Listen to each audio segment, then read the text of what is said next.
Rusape yauya kuipa.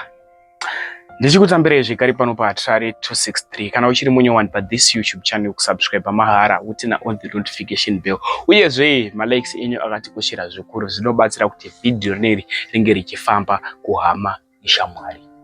Hama dzadiwa, nyando nezvomuzora nhasi inyaya yetika kwaRusape. Ko ndasingazivi kuti kana munhu ane chikwereti ku Ecosure kana wakakajoina Ecosure, kana une chikwereti chekuti une dola chikwereti ikoko, avakwanise kuprovida zvinhu zviri kudiwa panhamo, avakupe zvinhu zviri kudiwa panhamo nekuti une chikwereti. Ndatotangawo kutozviona nhasi. Nyanda nezvomuzora nhasi inyaya mufi uyu akafira kwaRusape. Mufi uyu afa kwaRusape anga akajoina Ecosure. Asi ku Ecosure anga ane chikwereti $4. Ndo mubodero wazviri kuita. Ane chikwereti $4. Hama dzemufi dzaenda ku Ecosure pa Econet yeku Ecosure ikoko kwaRusape. Vakanosiya Coffin pa Ecosure.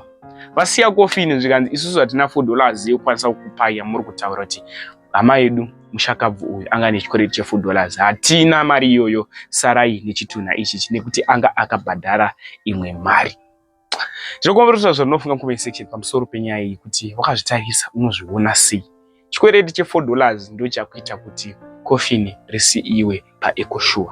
Ndo mubudiro wazviri kuita. Zvandichaita inini ndichakuratidzai video, ndichakuserai video pano paTrare 263 and then wotaura zvaunofunga mu comment section pamusoro penyaya iyi kuti wakaitarisa unotorawo matanho api kuti uitonge. Saka pa family iyi vakushaya $4 ngoita $1 kana 50 cents yekuti vabhadhare ku Ecosure chikwereti chari kunzi anacho kuenderera mberi nekuviga hama yavo. Ndokumboreza zvinofunga comment section. Izvi zvichitunha chasiwa pamashops pa Ecosure chiri mu Coffin pa Ecosure. Ndatare zvinofunga comment section pamusoro penyaya. Ndatinzwe zvizere. Halo, kuno kwaRusape kwaita chimwe chiitiko chinotyisa. Coffin rasiwa pa Ecosure pa Econet. Watadza kuwirirana hanzi mufi ane chikwereti here.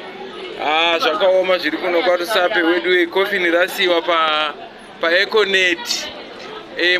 Mufi ari kunzi ane chikwereti $4 chatadza kuwiriranwa here. Saka